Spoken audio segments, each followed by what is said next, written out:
피곤하네요. 이 시간에 하려고 하니까. 네.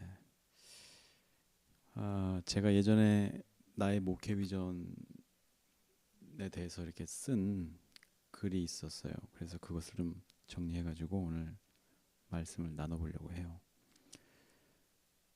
지금 우리가 여러분들 다 교회 다니셨던 분이니까 또 교회 다니시는 분도 있고 교회에서 나오신 분도 있지만 아무튼 지금 플로우 교회를 다니시는 분들도 계시고 우리 그 기독교인으로서 예수님을 믿는 사람으로서 우리 한국 교회를 이게 바라봤을 때 어떤지 한번 묻고 싶어요. 네, 뭐 다 아시는 것처럼 한국 교회가 많이 힘들죠. 네, 숫자도 많이 줄었고 또 그러한 결과의 주된 원인 중에 하나가 교회의 어떤 타락이나 목회자의 타락들, 또 교회가 제대로 된 방향으로 나아가지 못하는 어떤 여러 가지 이런 일들 때문에 교회들이 몸살을 앓고 있는 것이죠. 그 와중에 또 가난한 신도들이 많아지고 또 저처럼 뭐 여러분들처럼 교회를 떠나고 이런 사람들도 많이 생기게 된 것이죠. 뭐 대표적으로 보면은 교회 건축을 둘러싼 어떤 이권 다툼이나 제가 아는 몇몇 교회들도 건축이든 교회 인테리어든 뭐 음향 공사든 이런 공사를 통해서 좀 이득을 보려고 하는 그런 무리들도 교회 안에 상당수라고 하면 좀 또 기분 나쁠 수 있으니까 일부 그런 사람들이 존재하는 것을 제가 몇 번 봐왔습니다. 네, 뭐 그런 문제를 비롯해서 뭐 목회자들은 세습이나 또 성추문, 성폭행, 뭐 종류도 다양하죠. 여러 가지 이유로 몸살을 앓고 있고 또 그래서 교회가 쇠락을 하고 있는 그런 시대입니다.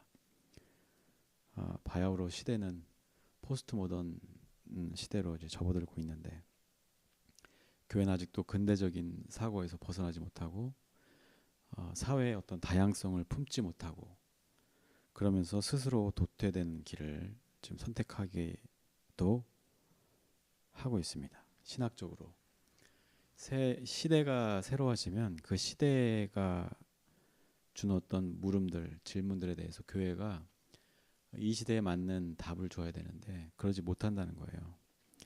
그래서 여전히 근대적인 사고로 아니면 더 나아가서는 전근대적인 사고로 해석된 하나님에 대해서 사람들에게 이야기하고 설득하려고 하니까 이 과학 시대를 살아가는 포스트 모던 시대를 살아가는 사람들에게는 설득력이 떨어지죠. 네, 그러한 이유로 교회가 쇠락해 가고 있고 몸살을 앓고 있다 하는 거예요. 네. 예, 이미 이 전 세대 그러니까 근대 시대에 형성된 어떤 학문적인 토양이나 신학적인 그런 어떤 결론들 이런 것들을 지금 이 시대에도 여전히 적용시키려고 하는 이런 어리석은 일들이 사실상 뭐 대부분의 교회가 그렇다고 봐도 무방하죠. 물론 어떤 그런 신학적인 사유의 결과물들이나 이런 것들은 조금 구식일 수 있어요. 근데 근본적으로는 기독교 신앙이 사랑이라는 절대적인 가치를 우선해야 하는데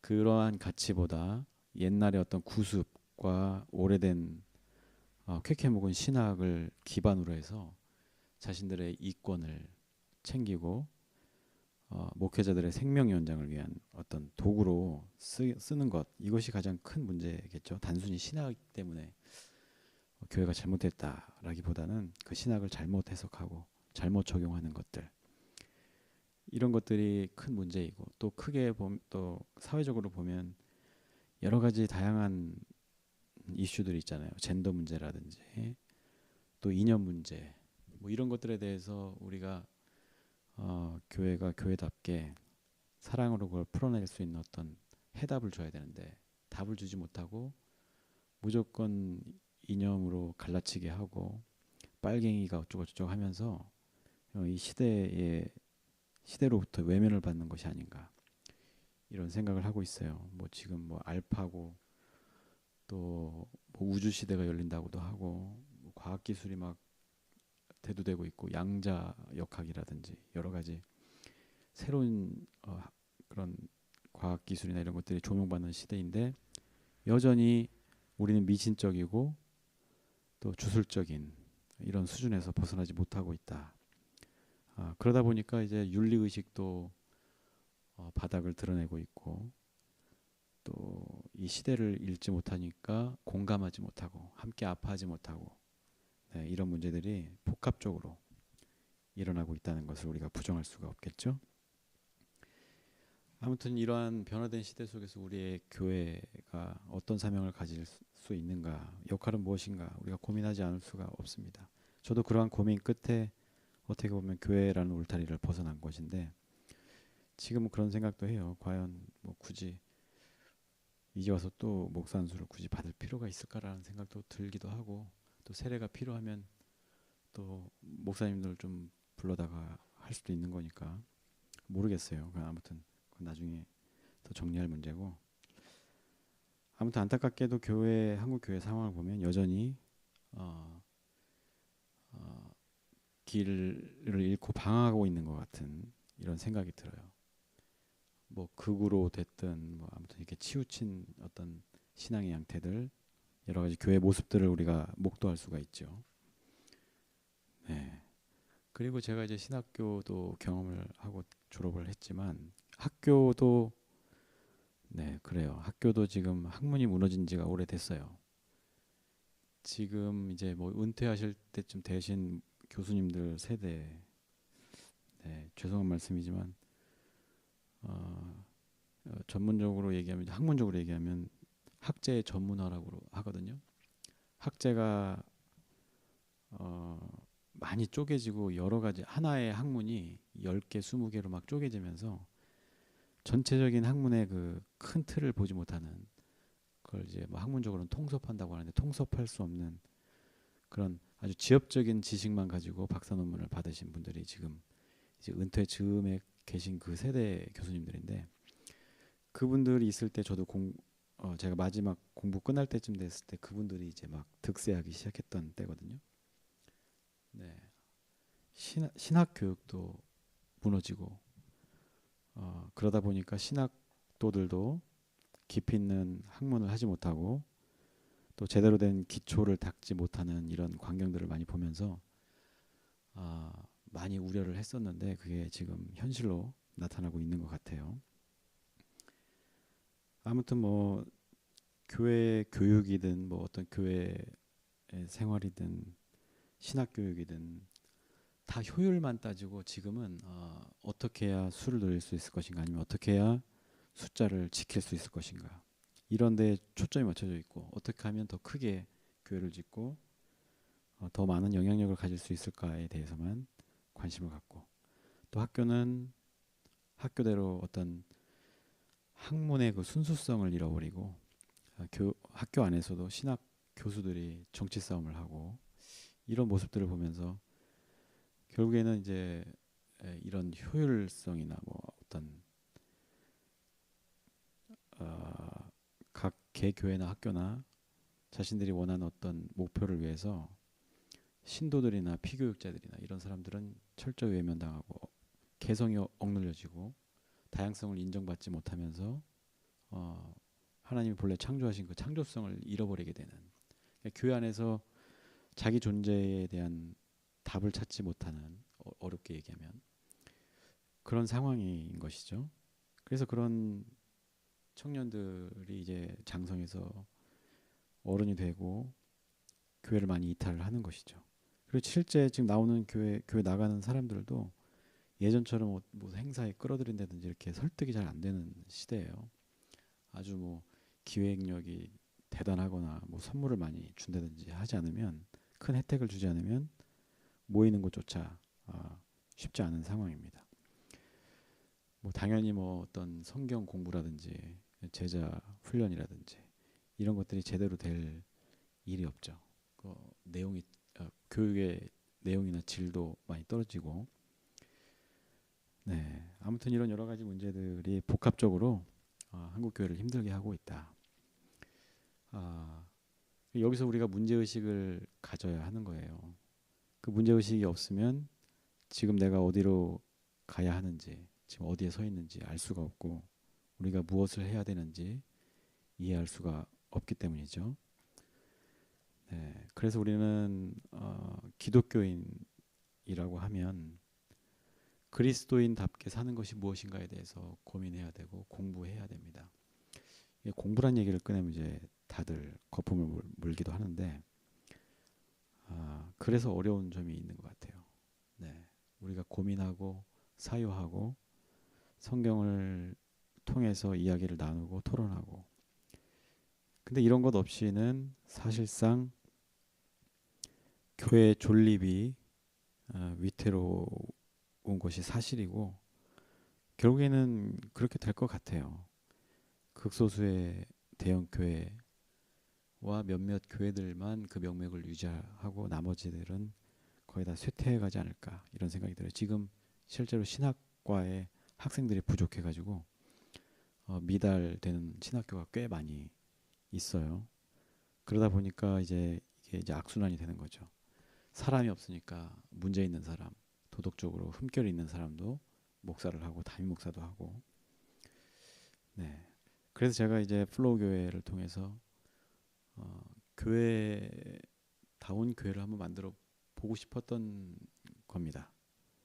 네, 이게 이전의 어떤 교회 모습과는 상당히 다른 형태의 교회지만 아무튼 이런 교회를 통해서 하나님의 뜻을 우리가 이루어가는 건강한 교회가 한번 되면 어떨까. 물론 지금 제가 겪어본 몇 달 동안 우리가 하면서 느꼈던 거는 사실 그것도 쉽지는 않겠더라고요. 네, 이렇게 멀리서 떨어져서 예배 드리는 것도 그렇고 우리가 교제할 시간도 물리적으로 굉장히 부족하고 하다 보니까 어떤 결속력을 가진다는 게 어떤 부담이 되기도 할 수도 있는 것 같고 그렇다고 아무런 끈이 연결되어 있지 않은 것 같은 이런 느낌도 어떻게 보면 교회로서의 어떤 역할이 맞는 것인가 이런 고민도 요즘 하고 있습니다. 그래서 이런저런 걸로 좀 헷갈려서 좀 헷갈리기도 하고 일도 많고 바쁘고 힘들고 해서 이 몇 주는 그냥 정신없이 그냥 지냈던 것 같아요. 네, 딴 길로 샜지만 다시 돌아와서 아무튼 우리가 교회사를 통해서 보면 기독교 역사는 이 시대의 변혁기를 맞아서 항상 새로운 시대에 대해서 새로운 물음이 새로운 의구심이 생겼을 때 거기에 대한 적절한 신학적인 답을 내놓곤 했어요. 그 변증이라고 하죠. 서로 변증하고 기독교를 설명하고 예수의 복음을 설명하는 그런 노력들이 계속 있어 왔고 그런데 이상하게도 근대 말부터는 되게 정체돼 있는 상태예요. 왜냐하면 과학기술이 급격히 발달하면서 그 과학적인 사고를 사람들이 하게 되고 그 과학적인 사람들에게 논리적으로 또 이해가 가능한 방식으로 설득하는 거를 이제 포기하게 된 것이죠. 그러다 보니까 이제 물론 사람들이 과학적이긴 하지만 또 종교적이기도 하거든요. 그래서 이 종교적인 사람들만 남아서 어떻게 보면 종교적인 교회, 쉽게 얘기하면 약간 샤머니즘이나 이런 주술적인 이런 것에 기대는 어떤 신앙의 양태들이 교회 안에서 이게 자리 잡고 이성이나 상식이 배제되는 이런 현상 속에 우리가 들어갔다 이렇게 볼 수 있을 것 같아요. 그래서 아무튼 이런 새로운 시대가 되면 교회는 자기를 부정하고서라도 다시금 새롭게 도약하곤 했어요. 실례로 종교개혁이 그랬죠. 종교개혁을 통해서 그간의 어떤 이 천주교 사제들의 어떤 타락, 교회의 타락을 목도하면서 양심 있는 루터나 칼빈 같은 사람들이 그러한 모습들을 부정하고 새로운 신앙의 그 신학의 그 지평을 열었던 것처럼 늘 시대에 따라서 우리 교회가 개교회도 마찬가지고 공의회라고 그래서 뭐 노회가 됐든 아니면 총회가 됐든 이런 것들을 통해서 교회가 이 시대의 물음에 응전하고 대답했던 역사가 있습니다만 지금은 그러지 못하고 있다는 거예요. 네, 그래서 교회 안에서 이런 신학적인 사유, 뭐 어렵게 얘기하지만 뭐 어려운 게 아니에요. 성경을 읽고 그 성경을 묵상하고 생각하는 거예요. 그것을 내 삶에 적용해보고 어떤 것이 옳은 방향인 것인가 이거를 고민하는 게 사유하는 거예요. 근데 이러한 것들이 교회 안에서 사라지고 하면서 젊은 세대들을 비롯한 뭐 어른 세대도 마찬가지예요. 교회 안에서 어떤 신앙적인 사유를 하는 힘을 잃어버렸고 심지어 뭐 신학교도 신학하기를 포기한 지경에 이르게 된 거예요. 시대의 물음이나 어떤 이 시대의 새로운 요청에 대해서 교회가 아무런 답도 내지 못하고 침묵하거나 아니면 정죄하거나 갈라치기 하거나 적을 만드는, 그래서 오히려 교회가 폐쇄적이게 되고 배타적인 교회가 되고 그래서 사회로부터 지탄받고 이렇게 고립되는 이런 일들을 반복하고 있는 거예요. 그래서 사유하지 않는 개인이나 사유하지 않는 교회는 도태될 수밖에 없는 거예요. 우리가 인간관계 속에서도 어떤 트러블이 없을 수는 없잖아요. 근데 그런 트러블을 겪으면서 상대방의 잘못을 지적하기보다 물론 본능적으로는 처음에 그렇게 하겠죠. 그러나 이제 찬찬히 생각해 보면서 나는 옳았는가? 나는 적절하게 대응하고 적절한 말을 하였는가? 이런 생각을 하지 않으면 결국에는 인간관계에서도 실패하는 것이고 그러면 이제 외롭게 고립될 수밖에 없죠. 그럼 나는 외로운 사람이 되는 것이고 그러면서 또 그 외로움의 탓을 남에게 돌리고 우울감이 깊어질 수도 있고 이런 것들을 반복하고 있는 거예요. 교회가 어떻게 보면 딱 그렇게 지금 하고 있죠. 세상과 담을 쌓고 그러려면 아예 산으로 올라가면 좋은데 이 속세의 한 중심에 교회를 딱 세워놓고 그렇게 하니까 문제가 있죠. 아무튼 우리는 생각이라는 걸 해야 돼요. 사유하고 연구하고 공부하고. 비단 목회자들만 해야 되는 일이 아니죠. 물론 이제 목회자가 나서서 올바른 방향과 신학적인 정의를 가지고 교회를 이끌어 가야 되는 것이고 또 성도들은 그런 목회자들의 사유의 결과물들, 설교가 됐든 어떤 정책이 됐든 방향이 됐든 그런 것들에 대해서 옳은지 그른지 생각해보고 이것이 하나님의 뜻에 부합한다 이런 믿음이 생기면 함께 돕고 또 반대의 생각이 있다 그러면 같이 토론하고 이런 문화가 교회에서 좀 자리를 잡아야 한다. 저는 그렇게 생각을 해요. 그래서 목회자가 일방적으로 끌고 가고 또 성도들은 일방적으로 끌려가는 이런 구조가 아니라 물론 이제 신학 공부를 한 목회자가 신학적으로 좀 더 공부하고 사유할 수 있는 시간이 더 많았기 때문에 기준을 제시할 수는 있죠.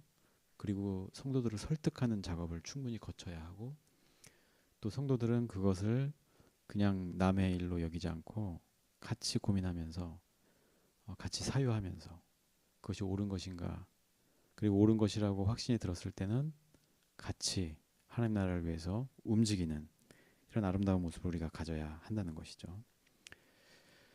그래서 그래요. 이 플로우 교회도 마찬가지고 목회나 교회 운영이나 이런 비전과 방향을 우리가 잘 설정을 해야 돼요. 첫 번째는 이제 예배를 잘 드려야겠죠. 예배를 잘 드린다는 것은 시간을 맞춰서 뭐 이 시간을 무조건 하나님께 뭐 드린다 뭐 이런 개념이 아니라 이 예배를 통해서 우리가 말씀에 대해서 같이 나누고 그것을 이해하려고 노력해야 된다는 거예요. 이해가 되지 않더라도 이해하려고 노력하고 또 이해가 되지 않는 것들 아니면 내 상식과 지성에 반하는 것들이 무엇인지 그것을 함께 토론도 하고 그러면서 수정해 나가고 그러면서 이 교회가 한 목소리를 낼 수 있는 이런 신앙을 우리가 가져야 되는 거예요. 그래서 예배는 기독교인에게 있어서 가장 중요한 요소 중에 하나예요. 그래서 사실 지금은 이제 예배 출석 유무가 목회자에 대한 어떤 충성도나 어떤 이런 것들을 가늠하는 어떤 도구처럼 전락해 버리긴 했지만 사실상 우린 기독교인으로서 예배를 중요시 해야 되는 거예요. 그래서 이 예배 시간만큼은 일주일 동안 분주하게 살고 하나님을 잊고 살더라도 한 번쯤 자신을 되돌아보고 나와 내가 살아가는 이 세계와 또 하나님의 나라와 이런 것들을 생각하면서 내가 나의 삶을 캘리브레이션 하는 것이죠. 그 뭐라 그래요? 우리나라 말로. 그 조정하고 이퀄라이징 하는 거죠. 중심을 잡고 그런 계기로 삼아야 한다는 거예요. 그런 의미에서 예배가 중요한 것이다. 단순히 예배드리는 행위 자체가 중요한 것이 아니라 이 예배를 통해서 우리가 그런 우리 삶을 보정한다고 그러죠. 캘리브레이션 하는 이런 노력을 하지 않으면 우리는 글쎄요 그리스도인이다 말할 수 있을까요? 네, 그건 어려운 것 같아요. 그냥 교회 다니는 사람밖에 되지 않을 것 같아요. 근데 이런 얘기하면 막 성도들 떨어져 나갈까봐 일반 교회에서는 혼납니다. 이런 설교하면 아무튼 네 저를 뭐 누가 혼낼 사람이 없으니까 이런 얘기를 하는 거고요. 그래서 이제 예배를 통해서 우리가 믿는 예배의 대상 하나님에 대해서 어떻게 이해할 것인가, 하나님은 누구인가, 이거에 대해서 끊임없이 탐구하고 이해를 추구하는 거예요. 그냥 이런 성도가 이해할 수 있는 하나님에 대해서 함께 나눠야 되는데 그냥 카리스마 같은 걸로 저에겐 없는 카리스마 이런 걸로 그냥 사람을 압도하고 뭐 예배나 헌금 같은 걸로 죄책감 주는 것으로 성도들을 통제하려고 한다든지 이런 일들은 우리가 지양해야 하는 것이죠. 그래서 목회자 개인에게 맹목적으로 의존하는 사람들도 있어요. 그냥 그런 사람들을 자기 편으로 만들어가지고 조금이라도 이렇게 이해가 안 됩니다 얘기하는 사람을 적대시하고 그래서 교회 안에 분란을 만들어내고 이런 예들이 너무 많죠. 그런데 이런 문화는 바뀌어야 돼요. 그래서 우리가 이해를 추구하게 해야 되는 것이죠. 그냥 목회자가 다 떠먹여주는 것이 아니라 성도들도 말씀을 읽고 그 말씀이 무엇을 의미하는 것인가 함께 고민해야 하는 거예요. 그리고 질문할 수 있어야 되고 또 목회자는 답할 수 있어야 하는 것이죠.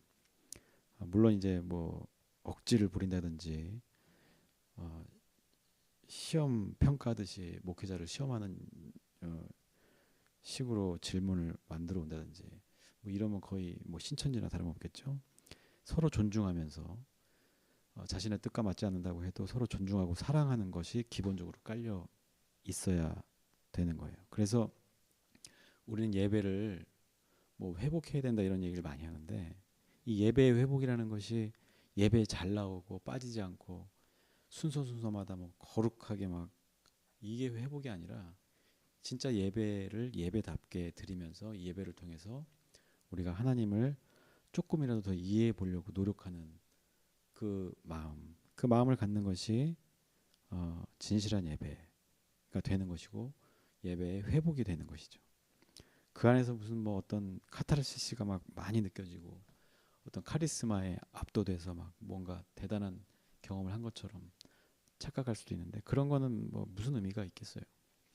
결과적으로는 이 예배를 통해서 어떤 분위기에 휩쓸려 간다든지 그냥 다들 아멘 하니까 나도 아멘해서 그냥 그래 은혜 받았다 이걸로 끝난다고 한다면 그건 회복된 예배라고 볼 수가 없는 것이죠. 우리가 개신교는 이해를 추구하는 신앙인 거예요.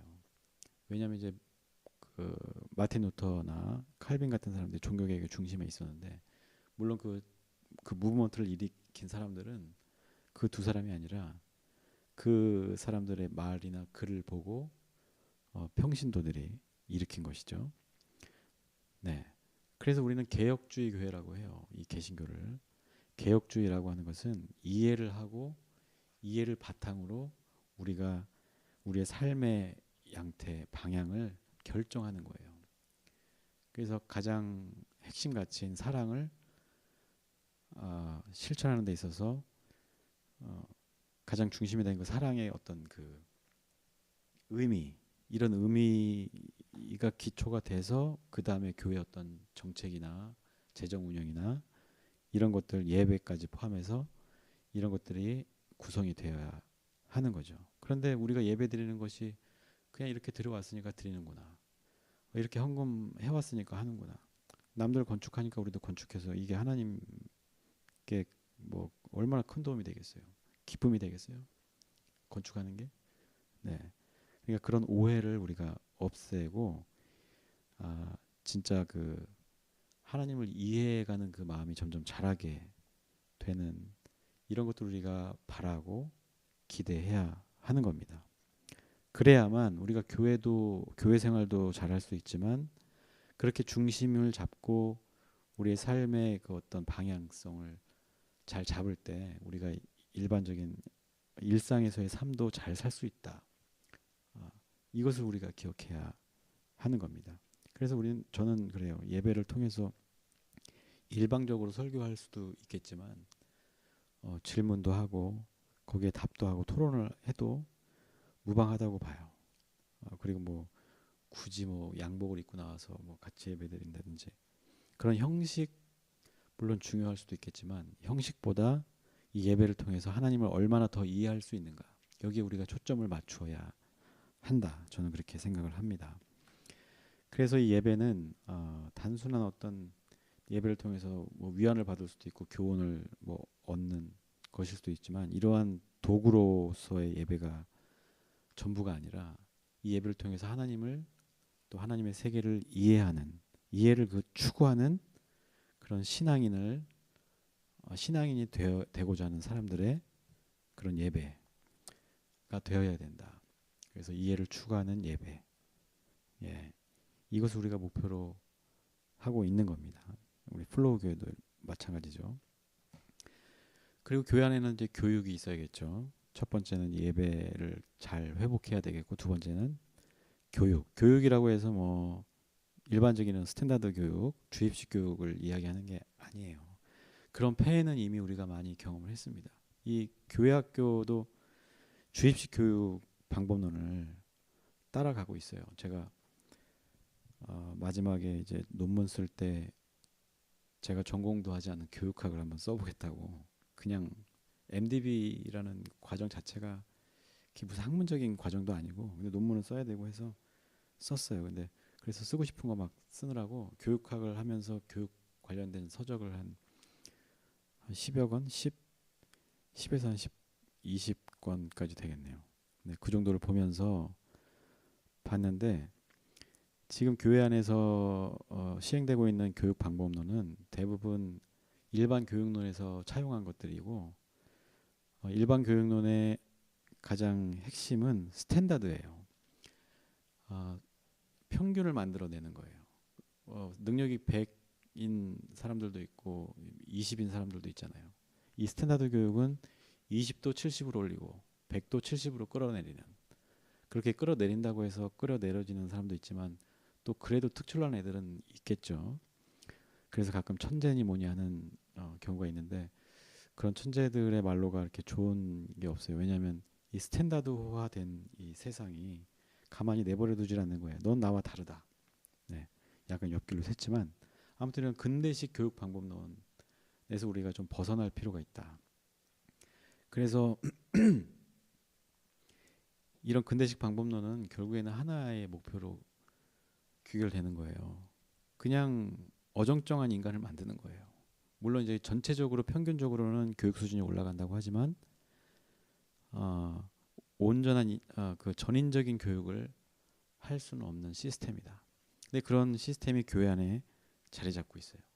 그래서 저는 작은 교회를 지향하고 소모임을 지향하고, 혹시라도 뭐 사람이 많더라도 분립을 하든지 뭐 교회 안에 교회를 이렇게 분리해서 운영을 한다든지, 그래서 사유하게 만드는 거예요. 어떤 방법, 결론을 가르쳐 주는 것이 아니라 결론에 도달하게끔 생각하게 하고 스스로 사유하게 만드는 것이죠. 그리고 스스로 결론을 찾아갈 수 있도록. 이게 굉장히 어려운 일이긴 합니다. 그래서 여러 사람, 예수님도 그렇게 제자가 12명밖에 안 됐잖아요. 그중에 한 명은 또 실패했고 11명을 겨우 길러내셨어요. 3년 동안 그렇게 가르쳤는데도 예수님 돌아가실 때까지 정신 못 차리는 제자들의 모습을 보면은 예수님도 힘드셨구나. 제가 그런 점을 보면서 위안을 좀 받기도 합니다만, 그만큼 우리가 이 사유를 하고 교육을 받으면서 그 교육을 통해서 나의 삶이 변하고 복음의 가치를 제대로 가지고 살아간다는 게 쉬운 게 아니라는 거예요. 그러나 그렇기 때문에 우리가 실망할 필요도 없는 거예요. 왜? 그게 우리가 정상이니까요. 그렇기 때문에 우리가 기다리면서 예배를 통해서 또 교육을 통해서 함께 나누는 것들을 통해서 조금씩 하나님에 대해서 이해를 넓혀가는 이런 과정 자체에 의미가 있다라고 봐요. 그래서 이 스탠다드 교육은 1등과 2등을 나누잖아요. 그래서 교회에서는 그런 교육이 굉장히 저는 바람직하지 않다라고 생각해요. 우리는 모두 다 존귀한 존재라고 제가 항상 말씀드리잖아요. 이 존귀한 존재들을 어떻게 1등, 2등으로 나누고 점수를 매길 수 있겠어요. 그래서 효율이나 어떤 스탠다드를 추구하는 교육이 아니라 한 명이 됐든 두 명이 됐든 깊이 있는 토론과 대화 또 섬김을 통해서 우리가 온전한 그리스도인이 되게 하는 것, 느리더라도 올바른 가치를 향해서 이렇게 나아가는 것, 이런 교육이 필요하다. 저는 이렇게 생각을 하고 있어요. 그래서 숫자적인 부흥이나 이런 교육을 통해서 말하자면 충성도를 높인다든지 이런 목표를 갖는 것이 아니라 결과적으로는 평신도들도 신학 강좌나 세미나나 이런 토론을 통해서 스스로 사유하고 스스로 결정하고 스스로 선택하는 이런 기회를 주어야 한다는 겁니다. 그런 사람들이 모였을 때 10명이든 뭐 5명이든 큰 힘을 발휘할 수 있다고 생각해요. 그냥 그런 생각 없이 목회자에게 일방적으로 끌려다니는 사람 1000명, 2000명 있는 것이 무슨 의미가 있을까 저는 그렇게 생각을 해요. 그래서 숫자적인 부흥에 치중하기보다는 예수님을 주로 고백할 수 있는 그런 사람들을 세우는 것이 교육의 중점이다. 네, 이렇게 생각을 합니다. 그리고 우리의 이런 예배나 이런 교육을 통해서 우리는 세 번째로 회복을 해야 되는 거예요. 이 회복이라는 것이 여러분들이 많이 망가지고 잘못됐다라고 전제하는 게 아닙니다. 네. 이 회복이라고 하는 것은 교회에서는 일반적으로 그렇게 얘기를 하죠. 이 너는 회복 받아야 된다 얘기할 때 굉장히 타락한 것처럼 여겨질 수 있는데 그런 것이 아니라 세속적인 가치로부터의 자유를 얻는 거예요. 우리가 가지고 있던 기존의 상식, 기존의 세계관 이것들이 얼마나 우리의 삶을 위태롭게 하는지 또 우리 관계를 얼마나 망가뜨릴 수 있는지 제가 여러 번을 통해서 설교 중에 또 말씀을 드렸죠. 이걸 또 얘기하면 시간이 길어지니까 혹시 이게 무슨 얘기지 하는 사람들은 한번 찾아서 보시면 될 것 같아요. 네, 죄에 대해서 한번 여러분들 나와 있는 영상이 있으니까 한번 보시고 그래서 이 기존의 그릇된 세계관 사람들을 격으로 나누고 또 상대화하고 격을 만들어서 이렇게 서로 분리되는 이러한 것들이 상식처럼 되어 있는데 이런 것들을 타파하는 것 이것이 회복인 것이죠. 이것은 그래요. 자기에 대한 제대로 된 이해가 없는 것이고 타인에 대한 이해도 부족한 거예요. 하나님이 창조하신 우리라는 존재는 모두 존귀하고 쓸모있고 귀한 존재라는 것이죠. 그렇기 때문에 우리가 차별할 이유도 없고 누군가를 깎아내릴 이유도 없고 서로 존중하고 사랑하면서 살아야 되는 존재. 이러한 세계관으로 뒤바뀌지 않으면 우리는 교회를 백날 다녀도 소용이 없는 거예요. 그래서 우리가 이 교회를 통해서 이 회복을 이루어야 한다. 저는 말씀을 드립니다. 그래서 많은 이 땅의 기독교인들, 특히 뭐 젊은이들이나 이제 막 저기 가정을 만들어서 아기 낳고 교회 뜨뜨미지근하게 다니신 분들, 교회로서는 이분들이 되게 위태로워 보이고 위험해 보일 수 있을지도 모르겠어요. 뭔가 중심을 못 잡는 것처럼. 그런데 제가 아까 말씀드렸던 것처럼 이러한 지금 젊은 세대들이 교회에서 활발하게 활동하고 이런 것들이 없는 이유는 교회의 속성이 좀 많이 잘못됐다. 교회가 교회답지 못하고 이 시대를 따라가지 못하는 것이다. 이런 이유로 많은 젊은 신도들이 어떻게 보면 교회의 입장에서 보면 위태로워 보일 수 있죠. 실제로는 이제 교회에 대해서는 위태로운 거예요. 교회 앞으로 이제 10년 후, 20년 후를 생각하면 교회로서는 굉장히 위태로운 게 사실이죠. 결과적으로는 그래요. 이제 교회나 우리 신도들, 성도들이 기존의 어떤 세속적인 기준에 따라서 스스로 등급을 매긴다든지 뭐 금수저, 흙수저 하면서 나누고 장애인, 비장애인, 젠더 문제라든지 여러 가지 이런 낙인 의식 같은 것들, 또 외부로부터의 평가에 대한 어떤 그런 절망감, 박탈감 이런 것에 시달리는 것, 여기서부터 우리가 벗어나야 돼요. 그것은 오직 사람들의 판단이고 이 세속의 판단이지 하나님 기준에서 봤을 때는 그러한 평가나 그러한 격을 나누는 것들은 아무런 의미가 없다는 것을 우리가 먼저 이해를 해야 돼요. 나라는 존재가 하나님 안에서 얼마나 귀하고 복된 존재인가를 우리가 다시금 깨닫고 기억하는 것, 이것이 회복이다. 그래서 우리는 회복해야 될 필요가 분명하게 있는 것이죠. 네. 그래서 이 내가 얼마나 귀한 존재인지 이해하는 것이 바로 회복의 시작인 거예요. 그래서 이 교회 안에서는 상시적으로 나의 존재에 대한 어떤 그런 근원적인 물음들이 생겼을 때 같이 나누고 상담이라고 하면 좀 딱딱하고 이런 것들도 좀 나누고 이런 기회가 좀 많이 있었으면 좋겠어요. 그래서 만나서 이렇게 해야 되는데 이 유튜브로 하는 게 좀 한계가 느껴지긴 합니다. 제가 여기저기 다녀보긴 했지만 사실 시간 때문에 충분히 함께 나누고 이렇게 이야기 나눌 수 없는 것도 참 아쉽더라고요. 그 이제 점점 지내보면서 우리가 또 방법을 찾아가는 것으로 하면 좋을 것 같아요. 그래서 저는 이 플로우 교회가 이 회복이 이루어지는 교회가 되었으면 좋겠다.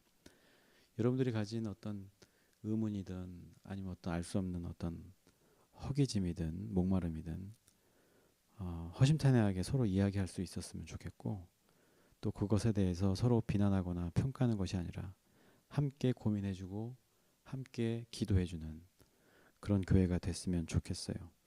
제가 더 열심을 내지 못해서 참 죄송한데 이 육아라는 거 이게 보통 일은 아닙니다. 그래서 주말에나 어떻게 잠깐 제가 움직일 수 있는데 또 그것마저도 또 여러 가지 제약이 많이 있는 것에서 제가 조금 요새 좀 뭐랄까 현타가 왔다 그럴까요? 어떻게 해야 될까 이런 생각이 많이 드는데 아무튼 제가 그 이제 잡다한 이야기는 나중에 또 하는 것으로 하고 그래서 그래 지금 제가 가진 문제의식 함께 나눴고 또 우리 교회가 어떻게 나가야 될지 이야기를 했어요. 교회가 어떤 방향으로 나가야 될 것인가 이해를 추구하는 신앙을 가지면서 이 예배를 예배답게 일방적으로 설교를 듣는 예배가 아니라 함께 소통하고 질문하고 대답할 수 있는 이런 예배를 통해서 여러분들의 이해의 폭을 넓혀갔으면 좋겠다. 그래서 여러분들이 도와주셔야 가능한 일이죠. 실시간으로 못하더라도 뭐 카카오톡이든 그렇게 허심탄회하게 질문도 주시고 했으면 좋겠어요. 또 그리고 기회가 된다고 하면 정기적으로 뭐 교육이라고 하는 건 제가 또 참 딱딱한 말이지만 달리 표현할 길이 없어서 함께 이런 나눔들이 좀 있었으면 좋겠고, 또 이런 것들을 통해서 진짜 회복을 이루어가는 그런 교회가 됐으면 좋겠다. 그게 저의 어떻게 보면 목회 비전이고 되게 단순하고 기본적인 것들이죠. 여기서 우리가 가장 기본적인 것들을 제가 말씀을 드렸어요. 그래서 오늘 제목을 제가 좌로나 우로나 치우치지 말라는 의미로 균형 있는 신앙이라고 얘기했는데, 우리가 사유하는 것, 또 예배 드리는 것, 또 교육을 함께 참여하는 것, 또 그것을 통해서 회복해 나가려고 하는 의지를 갖는 것, 이것이 우리가 균형을 갖는 최소한의 방법이고 길이다, 저는 말씀드릴 수 있을 것 같아요. 그래서 좌로나 우로나 치우친다는 것은 그 나의 기준이 되는 기준점이 모호하기 때문에 좌로나 우로나 치우칠 수밖에 없는 거거든요. 정치를 봐도 그렇잖아요. 지금 뭐 윤석열 대통령이나 그 내각이라고 그러죠. 그 각부 부처 장관들, 또 국민의힘 이런 사람들 보면 좌로나 우로나 엄청 치우치죠. 계속. 민주당도 마찬가지이긴 해요. 정의당 같은 경우도 말도 안 나올 만큼 지금 좌로나 우로나 치우치면서 뭐 왔다 갔다, 이게 다 결국에는 어떤 뚜렷한 국가관이라든지 국가를 위해서 자기 정치인으로서 무엇을 해야 될까를 생각하는 것이 아니라 정치인으로서 자기 생명을 연장하는데 초점을 맞추다 보니까 좌로나 우로나 치우칠 수밖에 없는 거예요. 신앙도 마찬가지거든요. 이 신앙생활을 통해서 내가 물질적인 복을 얻겠다, 건강의 복을 얻겠다. 물론 그런 것도 필요는 하겠지만 거기에 초점이 맞춰져 있다고 하면 우리는 흔들릴 수밖에 없고, 이 흔들림을 통해서 고통받는 건 결국에는 자기 자신이다. 제가 말씀드릴 수 있을 것 같아요. 그래서 여러분들 좌로나 우로나 치우치지 않기를 바랍니다. 그런 의미에서 예배, 뭐 이 예배가 아니더라도 여러분들 예배, 다른 예배가 됐든 말씀 묵상이 됐든 이 예배를 여러분들이 잘 지켜야 되고 잘 드려야 되는 거예요. 그래서 혼자 뭐 성경책 펴놓고 읽고 하는 것도 좋아요. 이 예배를 꼭 참석해야 된다, 안 하면 뭐 지옥 간다, 이런 얘기가 아니에요. 그래서 여러분들이 이해를 추구해야 되는 거예요. 하나님에 대해서 이해한 사람은 자기 자신에 대해서도 이해할 수밖에 없고 타인에 대해서도 이해할 수밖에 없어요. 그리고 또 이 세상을 이해하고 기준점이 분명하다 보니까 이런 사람들은 뭘 해도 잘할 수밖에 없어요. 뭐 돈을 잘 번다, 뭐 크게 된다, 이런 얘기가 아니라 돈이 있든 없든 좌로나 우로나 휘둘리지 않고 행복하게 살 수 있다는 거예요. 돈 많아서 행복하다고 했으면 옛날에 그 현대 그 정몽준이었나, 아니요, 누구야, 하여간 스스로 목숨을 버렸잖아요. 돈 많으면 행복한 게 아니라는 걸 단적으로 보여주는 예죠. 돈과 권력, 그런 것들을 우리를 살게 하는 게 아닌 거예요. 결국에는 하나님에 대한 이해, 특히 자기 자신에 대한 이해, 이것이 정말 중요한 거예요. 우리가 신앙생활을 통해서 뭔가를 뭐 추구하는 거는 좋지만 가장 먼저는 자신을 이해하는 거, 하나님을 이해하는 거예요. 그래야 좌로나 우로나 치우치지 않게 된다는 겁니다. 이 예배를 통해서 이해를 추구하고 또 우리가 함께 토론하고 교육을 통해서 그것을 좀 더 구체화하고 또 내 삶에 적용시키는 이런 훈련을 통해서 우리가 진정한 회복에 이를 때 비로소 우리는 그리스도인으로서도 훌륭한 완성도 있는 사람이 되는 것이고, 또 이런 세속에서의 어떤 개인으로서도 훌륭한 사람이 될 수 있다, 행복한 사람이 될 수 있다, 이 말씀을 드리고 싶습니다. 그래서 균형 있는 신앙을 갖는 게 참 중요합니다. 여러분들 사람들 말에 휘둘리지 말고 또 목사님 말에, 전도사님 말에 휘둘리지 말고 참곤하시되 스스로 생각하고 이해하고 선택하고 결정하는 그런 귀하고 복된 우리 성도들 됐으면 좋겠습니다. 기도하겠습니다.